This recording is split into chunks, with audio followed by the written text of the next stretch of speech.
Muy buenas y bienvenidos un día más al canal Curso Trading Gratis ofrecido por AIE Investments and Business School. Hoy hacemos este vídeo porque acaba de salir un dato importantísimo para la economía de nuestro país. También nos va a afectar mucho a nuestras finanzas personales y para eso os lo vamos a explicar y os he traído hoy a mi compañera Elena Pérez. Hola Elena, cuéntanos cómo es ese dato y sobre todo cómo nos va a afectar. Hola Jaime, hola a todos. Efectivamente, un dato muy preocupante. Se trata del IPC. Ha ascendido este mes de junio superando el 10%. Por lo tanto, ya es el nivel más alto desde 1985. Creo que es más importante, Jaime, que lo expliquemos con ejemplos para que se entienda más fácil qué es lo que representa y cómo nos afecta.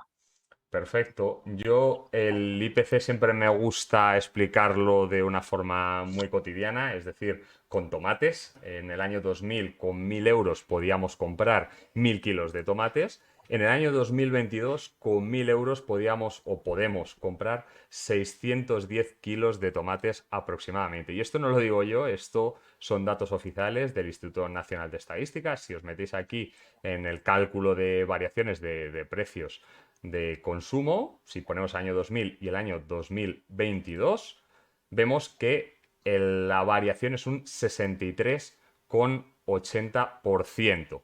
Dicho de otra forma, si en el año 2000 teníamos ahorrados en nuestra cuenta corriente, por ejemplo, 10.000 euros, ya sabéis que las cuentas corrientes no nos dan nada de rentabilidad, en el año 2022 esos 10.000 euros equivalen a 6.100 euros, es decir, que hemos perdido muchísimo poder adquisitivo. Entonces, si nuestros ingresos no aumentan al mismo ritmo como mínimo del IPC, pues vamos a perder poder adquisitivo. Y ahora vamos a pasar a los factores que hacen que los precios suban, que principalmente son 5 factores. El primero de todos, el aumento de los costes de producción, pues aumentan los costes y aumentan los costes de las materias primas, principalmente el petróleo, la luz, que sabemos que está subiendo mucho, el agua, el gas, pues al final aumentan todos los costes y las empresas para cubrir esos mismos gastos, pues tienen que subir los precios. Ya digo que una mención especial es para el petróleo porque si sube el precio del petróleo, sube el precio de casi todo porque al final es mucho más caro producir y transportar. El segundo factor que, bueno, pues que hace que aumente la inflación es el aumento de los salarios, porque al aumentar los salarios aumentan los costes de las empresas y al final igualmente tienen que subir esos precios para compensarlo. El factor número 3 pues sería el aumento del precio del suelo, es decir, los alquileres, las viviendas, los locales para las empresas. Al final a las empresas les va a costar más o sí, van a tener más gasto en producir y bueno, pues al final tienen que aumentar esos costes donde van a tener establecidas sus sedes físicas, con lo cual para compensar esos costes pues también van a tener que subir los precios. El cuarto factor sería el aumento del exceso de demanda, pues simplemente por bueno, pues por la ley de oferta y demanda. Cuando hay mucha demanda de un producto, ya sabemos que ese producto, los precios suben. Pues si la población tiene más dinero, va a gastar más, va a demandar más productos y servicios, por lo tanto, van a subir los precios. Y el último factor sería la disminución de los impuestos. Como disminuyen los impuestos, genera que la población y las empresas tengan más dinero, por lo tanto, pueden gastar más y aumentan la demanda y como hemos visto antes, al aumentar la demanda, aumentan los precios.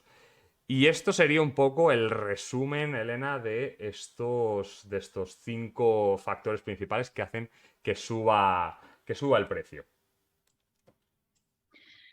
Bien, Jaime, pues ahora lo que vamos a ver es cómo hacer frente a la inflación, es decir, ese dinero que tenemos en la cuenta, que no hacemos nada con él y que ya sabemos, después de lo que nos acabas de explicar, que pierde valor Eso dejarlo ahí es. sin mover, ¿no? Por lo tanto, vamos a ver algunos ejemplos que nos que representan, bueno, pues cómo puede funcionar el sacarlos de la cuenta corriente y llevarlo, por ejemplo, a unos fondos. Ujú. Aquí, en primer lugar, lo que vemos es una tabla en la que es un ejemplo que tenemos de un ejemplo real de un cliente que tenemos en el que ha aportado 10.000 euros, es decir, 10.000 euros que no necesita, que no va a necesitar en su corto plazo, en su colchón de seguridad en el banco, pues lo mueve a unos fondos en el que nos vamos a centrar única y exclusivamente en el escenario moderado.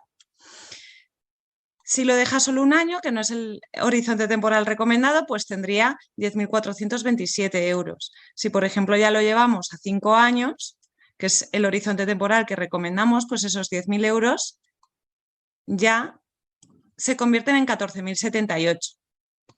Si no lo necesitamos en 5 años y lo llevamos a 10 años, oye, mejor que dejarlos en la cuenta corriente, pues mira, ya lo hemos incluso duplicado, Jaime, con esa rentabilidad, ¿no? Esto nos fijamos en un escenario moderado, lógicamente nos podemos encontrar un escenario desfavorable y también un escenario favorable. Esto es un ejemplo dinámico. Vamos a ver un ejemplo un poquito más dinámico aún. Vale. Bien, otro ejemplo que tenemos por aquí de también casos reales de clientes, en este caso es una aportación de 15.000 euros. Entonces, esos 15.000 euros, si nos vamos a 5 años más o menos, pues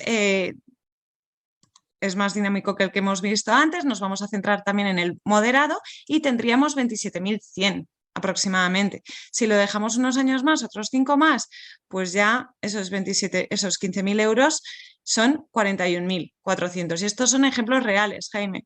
Entonces es muy importante no dejar el dinero que necesitemos en el banco, solo dejar ese dinero que nos dé tranquilidad y que podamos necesitar en el plazo de un año, de 2 años, para imprevistos o cualquier capricho o obligación que podamos tener. ¿Y cómo podríamos planificarnos, ¿no? Porque aquí dices, bueno, gente que empieza con un capital, ¿cómo podríamos hacer para, pues eso, para empezar casi sin ese capital inicial? Bien, Jaime, pues efectivamente os he traído también un ejemplo de planificación, de otro ejemplo real de cliente. En este caso es una persona que ahorra 500 euros al mes. Entonces, aquí hago hincapié en que no hace falta esperar a tener un capital para ver qué hacemos con él, ¿no? Oye, ya tengo este capital, este dinero ahorrado en el banco, ¿qué hago con él? Aquí lo que inculcamos es ahorrar sistemáticamente todos los meses, esa capacidad de ahorro que tenemos, pues intentar aprovecharla. Por lo tanto, en este ejemplo tenemos una persona que ahorra 500 euros al mes y ¿cómo lo vamos a estructurar? Pues en función de sus objetivos, en el corto plazo, entendiendo el corto plazo, en los próximos 3 años, medio plazo de 4 a 10 años y largo plazo ya a partir de 11 años. Este ejemplo en concreto, nos encontramos que esta persona, sus objetivos principales en los próximos 3 años son incrementar su colchón de seguridad, es decir, sentirse más tranquilo con esa cantidad que tiene en el banco. Y bueno, imprevistos, que es un objetivo que siempre no es un objetivo como tal, pero es un punto que siempre vamos a trabajar y que vamos a tener presente en la planificación. En el siguiente plazo, pues lo que tiene son niños pequeñitos, por lo tanto ya quiere prepararse para su futuro, para sus estudios universitarios, bien sea al extranjero, aprender inglés, la universidad, lo que sea. Y también, bueno, pues optimizar ahorro, ¿no? Imprevistos que siempre está presente y luego ya en el largo plazo es muy importante, lo trabajamos muchísimo, que es la calidad de vida, ¿no? Cuando nos jubilemos, sobre todo orientado a la jubilación. También esta persona tiene hipoteca, diseñamos estrategias que ya se han mencionado en otros vídeos para quitarse la hipoteca cuanto antes, por lo tanto es otro objetivo que tenemos presente en el largo plazo. Bien, de esos 500 euros, ¿qué vamos a destinar a corto plazo? Pues la recomendación son 100 euros, ya que no tiene objetivos importantes en el corto plazo, son más, conllevan un impulso más fuerte en el medio y largo plazo, por lo tanto vamos a destinar al medio plazo otros 200 euros y ya para la calidad de vida y quitarse la hipoteca otros 200. Si vemos los ejemplos de optimización en el corto plazo, como se queda en la cuenta corriente, aquí es un ejemplo también de hacer frente a la inflación, que hemos mencionado antes. Para que veáis también, imaginaos esa persona que ahorra 200 euros al mes durante 10 años para el ahorro de sus hijos, pues finalmente ha conseguido ahorrar una cantidad total de 24.000 euros fenomenal, porque seguramente si la tienen en el banco, muchas personas se lo gastan. Y cuánto tiene al haberlo ahorrado en una herramienta financiera que le da rentabilidad y que no lo toca durante este plazo de tiempo, pues puede llegar a tener en torno a unos 50.000 euros. En un escenario moderado, hemos dicho, ¿no? En un escenario moderado y es una herramienta dinámica Vale. a fondos de inversión de renta variable. Ujú. Bien, si nos vamos a largo plazo, que aún son muchos más años, ya hemos hablado en otros vídeos sobre el efecto del tiempo y el interés compuesto, por lo tanto, pues aquí también representa la rentabilidad que tenemos a lo largo del tiempo en estos 30 años, pues esta persona se ha obligado a ahorrar, que está muy bien, 72.000 euros. ¿Y cuánto tiene en el fondo? Pues en torno a 145.000 euros. Por lo tanto, para finalizar como conclusión, Jaime, por un lado, el capital que tenemos en el banco, importante optimizarlo, no dejarlo ahí muerto, que ya sabemos cómo está la Ya lo hemos visto al inflación, principio. más del 10%, eso es lo que perdemos con el dinero que tenemos en el banco. Y luego, pues, no esperar a tener ese patrimonio, sino, oye, sistemáticamente el ahorro que vamos teniendo mensualmente, tenerlo organizado en función de los objetivos que tengamos y optimizarlo, vamos a sacarle rentabilidad. Ujú. Totalmente.